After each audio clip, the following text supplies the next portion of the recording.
Hello বন্ধুরা, কেমন আছেন সবাই? আশা করি খুব ভালো আছেন। আমি রিপ্তির লাইফস্টাইল চ্যানেলে আপনাদের অনেক স্বাগতম জানাই। অনেক দিন পর আর একটা ব্লগ নিয়ে চলে এলাম, কারণ শরীরটা ভালো না, মানে ভালো ছিল না। এখন একদম ফিট আছি, আর একদমই ভিডিও বানাতে এডিট করতে ইচ্ছাই করছিল না। খালি মানে কি বলবো, সারাদিনে খুব গরম আর সন্ধ্যা থেকে একটু ঝড়, ওই জন্যই ভালো লাগছিল না। তো দেখুন, এই দেখুন আমার গোপু সোনাকে সেই টগর ফুল, সাদা কালারের টগর ফুল দিয়ে মালা বানিয়ে পরিয়েছি। আর জামা পরাইনি, প্রচণ্ড গরম। মা ফুল দিয়ে গিয়েছিল, সেই অনেকগুলো ফুল ছিল, তো ওই জন্য সুন্দর করে মালা করে আর পরিয়ে দিয়েছি। দেখুন তো কেমন লাগছে আমার গোপু সোনাকে, আমাকে কিন্তু কমেন্ট করে জানাবেন। আর একদম সকালবেলা গোপু সোনাকে তুলে দিয়ে ফ্রেশ করে মালা করে আর পরিয়ে দিয়েছি। কি কিউট লাগছে না? আর বাইরেটার অবস্থা দেখুন, সকাল থেকেই যেন মনে হচ্ছে এখন ভর দুপুরবেলা। এত রোদ খাঁ খাঁ করছে চারিদিকে, প্রচণ্ড রোদ উঠে গেছে। আর এদিকে বর্মশাই দেখুন, গাছ লাগিয়ে লাগিয়ে ওর আর যেন মানে মন শান্তি হয় না। আবার একটা গাছ নিয়ে এসে হাজির করেছে, কালারটা কিন্তু খুব সুন্দর। তো চলুন, এই দেখুন বর্মশাইকে বলেছিলাম লুচি খাবো, তাই লুচি আর এই যে কেনা যে ঘুগনি হয় না, লুচি ঘুগনি টিফিনে নিয়ে চলে এসেছে। গোপু সোনাকে তো সকালবেলা সেবা দেওয়া হয়ে গেছে, কাজবাজ ঘরের সবই কমপ্লিট হয়ে গেছে। তো এই দেখুন, এই এই ঘুগনিগুলোয় কোনো কিছুই দেয় না, কি সুন্দর, তাও যেন মানে টেস্ট লাগে। আর বাড়িতে যত যাই করি, মানে অতটাও আমার ভালো লাগে না, কিন্তু কেনাই ভালো লাগে। তো চলুন খেয়ে নিই। আর এই দেখুন, আবার বড়মশাই যেহেতু বাড়ি আছে, আখের রস বা ডাব তো আনবেই। এই বোতলটায় করে কতটা আখের রস নিয়ে এসেছে। টিফিন প্রায় অনেকক্ষণ আগেই তো খাওয়া হয়ে গেছে, এবার আখের রসটা খেয়ে নেব, নইলে বোতলের মধ্যে ঢাকনি আটকানো রয়েছে তো খারাপ হয়ে যেতে পারে। আর ফ্রিজেও ভরিনি। তো চলুন এটা খেয়ে নিই। আর আজকে ভাবছি বড়মশাইকে দিয়েই রান্নাটা করাবো। তো কি রান্না করাবো চলুন দেখাই। এই দেখুন, এখানে সব ধুয়ে কেটে রেডি করে রেখেছি। দেখুন এই যে টমেটো, পেঁয়াজ, আজকের রান্নাতে কোনো রকমের বাটা মশলা লাগবে না। পেঁয়াজ টমেটো কেটে নিয়েছি ধুয়ে, আর ওদিকে কয়েক কোয়া রসুন নিয়ে নিয়েছি, লঙ্কার গুঁড়ো, জিরের গুঁড়ো, হলুদ গুঁড়ো, চিনি আর গোটা কয়েকটা শুকনো লঙ্কা। ব্যাস, আজকে রান্না বলতে এই মশলা। ভাতটা আমার হয়ে গেছে। আর এখানে মাংসটা দেখুন, ধুয়ে ভালো করে ধুয়ে নুন মাখিয়ে আর এখানে জল ঝরাতে রেখে দিয়েছি চাপা দিয়ে। ওখানে 500 মাংস আছে দুজনে, তো তাই অল্প করেই। তো চলুন বড়মশাই বসিয়ে দিক রান্নাটা। এই যে কড়াই গরম হয়ে গেছে, এবার তেল দিয়ে দিচ্ছে।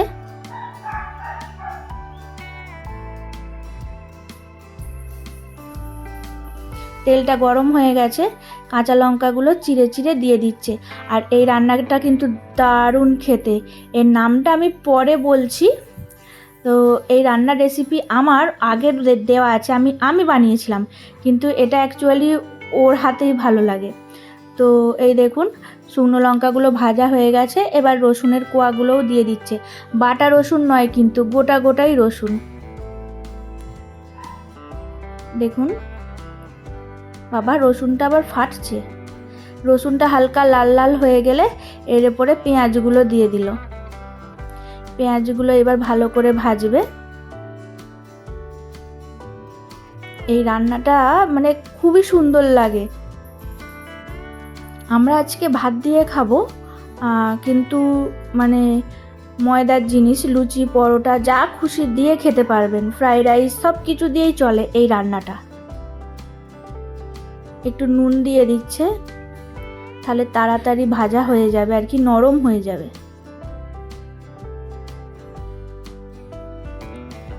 এই রান্নাটা কবে থেকে বড়মশাইকে বলছি করো, আমার খুব খেতে ইচ্ছা করছে, বানাও তোমার হাতেরই। খালি বলতো খুব গরম তো রিচ এটা, সেই জন্য বানাচ্ছিল না। তো এখন তো দিনের বেলা গরম, আর সন্ধ্যা থেকে আর কি বৃষ্টি হচ্ছে, আমি বলছি করো না, আমার খুব খেতে ইচ্ছা করছে, তো ওই জন্য বানাচ্ছিল। এই দেখুন পেঁয়াজটা নরম হয়ে গেছে আর হালকা লাল লাল হয়ে গেছে। এবার এর ওপরে মাংসগুলো দিয়ে দিচ্ছে। মাংসগুলোতে কিন্তু অল্প পরিমাণেই নুন মাখানো ছিল, আবার পেঁয়াজে টমেটোতে একটু একটু করে নুন দিতে হবে বলে, তারপর তো টেস্ট করে দেখা যাবে নুনটা কেমন আছে, সেই কারণেই বেশি আর নুন দেবে না, সেটা একদম লাস্টে দেখবে। এত সুন্দর বানায় এই রেসিপিটা, মানে সত্যি অসাধারণ। দেখুন ভালো করে পেঁয়াজের সাথে এখানে ভেজে নিচ্ছে। এইবারে একটু সামান্য পরিমাণে হলুদ দিয়ে দিচ্ছে, দেখুন। এবার হলুদটা দিয়ে ভালো করে মাখিয়ে নিচ্ছে।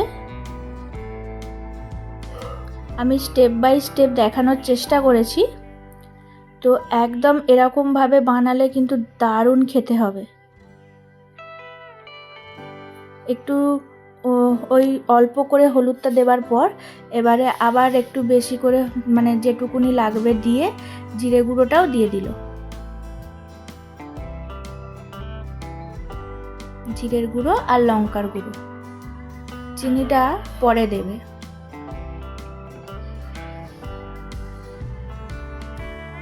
দেখুন হলুদ গুঁড়ো জিরের গুঁড়ো চলে গেল। এই মাংসটায় মশলা বলতে এইটুকুই ব্যাস, আর যা গ্রেভি হবে পেঁয়াজে আর টমেটোতে। আমি রিকোয়েস্ট করব একবার এই মাংসটা বানিয়ে খেতে। দেখুন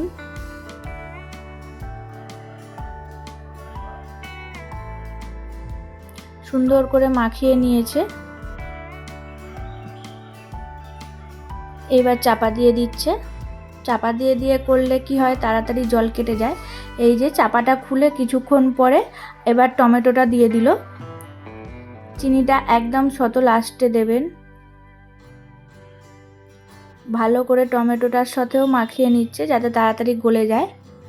আমি এখানে আবার বলছিলাম যে একটু টমেটোর ওপরেও নুন দিয়ে দাও, তাহলে টমেটোটা তাড়াতাড়ি গলে যাবে। দেখুন ভালো করে নেড়ে চেড়ে টমেটোটা মিশিয়ে নিল। এই যে আবার চাপা দিয়ে দিল, তাহলে গলে যাবে, মাংসটাও সেদ্ধ হয়ে যাবে। দেখুন টমেটোগুলো প্রায় গলেই এসেছে, আর কত গ্রেভি গ্রেভি হয়ে গেছে দেখুন। টমেটোটা দেওয়ার পরে জল বেরিয়েছে, মাংস থেকে জল বেরিয়েছে, এখনও কিন্তু জল ইউজ হয়নি এর মধ্যে। নুন টেস্ট করবার জন্য একটু তুলে নিল গ্রেভি, আর এক্ষুনি দেখুন কত সুন্দর দেখতে লাগছে। এবার নুন দিল, নুন লাগবে বলে নুনটা টেস্ট করে। আমার আপনাদের কাছে রিকোয়েস্ট রইল একবার অন্তত বাড়িতে বানিয়ে এই রেসিপিটা ট্রাই করবেন, বাড়িতে বানাবেন, তারপর আমাকে কমেন্টে জানাবেন যে কেমন লাগলো। আশা করি আপনাদের খুব ভালো লাগবে। এটা একদম মানে কি বলবো, জোর গলায় বলতে পারি। কোনো আদা রসুন বাটা দেওয়া নেই, কিচ্ছু নেই, ধনের গুঁড়ো টক দই কিচ্ছু না। এই যে চিনিটা এখনো বাকি আছে,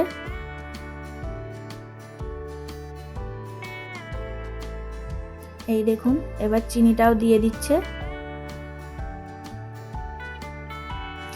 এর টেস্টটা কিরকম হবে, টক টক টমেটোর জন্য, ঝাল আর মিষ্টি মিষ্টি, দারুণ টেস্ট হয়, একদম দারুণ অসাধারণ। এই চিকেনটা যেই খেয়েছে তারই অপূর্ব লেগেছে। চিনিটা দিয়েও ভালো করে ঘেটে নিচ্ছে, নেড়ে চেড়ে নিচ্ছে। দেখুন কত সুন্দর গ্রেভি গ্রেভি হয়েছে, একদম শেষে জল দিয়ে ফোটাবে।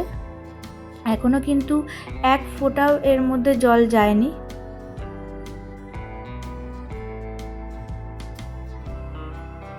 দেখুন আবার চাপা দিয়ে দিয়েছিল, সেই কারণে পেঁয়াজগুলো টমেটোগুলো আরও গলে গেছে, সেটা আমার ক্লিপটা নেওয়া হয়নি। আর ওদিকে দেখুন তেল ছেড়ে দিয়েছে, সেই কারণে এবার জল দিয়ে দিল, সামান্য পরিমাণে জল দিল।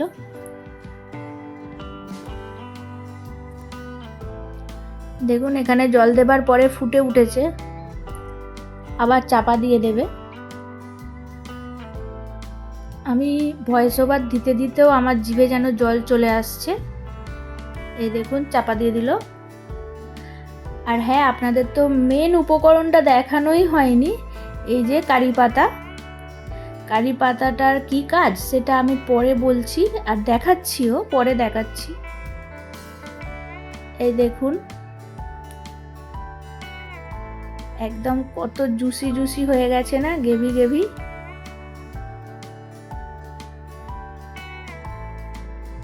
এটা ভাত, রুটি, পরোটা, লুচি যা খুশি দিয়ে খেতে পারেন, অসাধারণ লাগবে। এর টেস্টটাই হলো টকটক ঝালঝাল মিষ্টি মিষ্টি। এদিকে আমি কারি পাতাগুলো ভালো করে বরমশাই ধুয়ে দিয়েছিল, আমি দেখে বেচে আর ওদিকে পাতাগুলো ছাড়িয়ে রেখে দিয়েছি। এই দেখুন, আবার মানে রান্নাটা বেশিরভাগ সময়টাই চাপা দিয়ে দিয়েই হবে। চাপা খুলে ঘেঁটে দিচ্ছে আর একটু, যাতে নিচে বসে না যায়। একদম শুকনো শুকনো হয়ে গেছে। এবারে এই কারি পাতাটা দিয়ে দেবে। কী সব ভুলভাল বলছি আমি।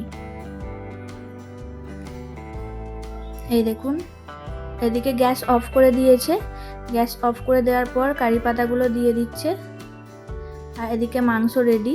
কারি পাতাটা দেওয়ার পরে একটু রাখতে হবে চাপা দিয়ে। এই দেখুন ঘেঁটে দিচ্ছে যাতে গন্ধটা একদম মিশে যায় মাংসের সাথে। ভালো করে নেড়ে চেড়ে ঘেঁটে দিচ্ছে, মিশিয়ে দিচ্ছে।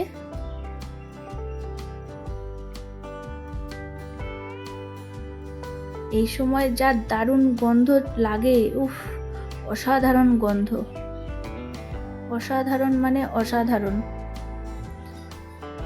এই দেখুন এবার চাপা দিয়ে দিল।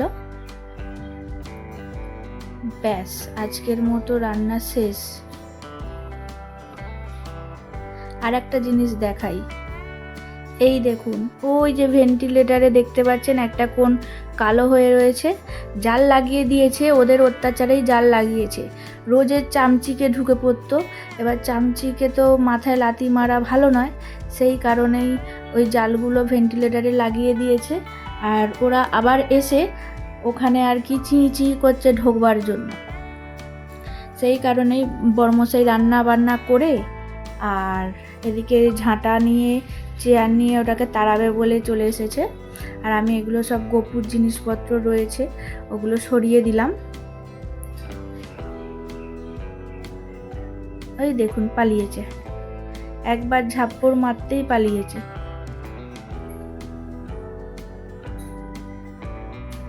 আর গোপু সোনাকে আজকে দুপুরে কি ভোগ দিয়েছিলাম দেখুন, দারুণ জিনিস। এই যে এই মিষ্টিটা এনেছিল। কোনো নিরামিষ জাতীয় জিনিস এলেই আমরা গোপু সোনাকে দিয়ে তবেই খাই। আজকের ভিডিওটা এই পর্যন্তই, টাটা।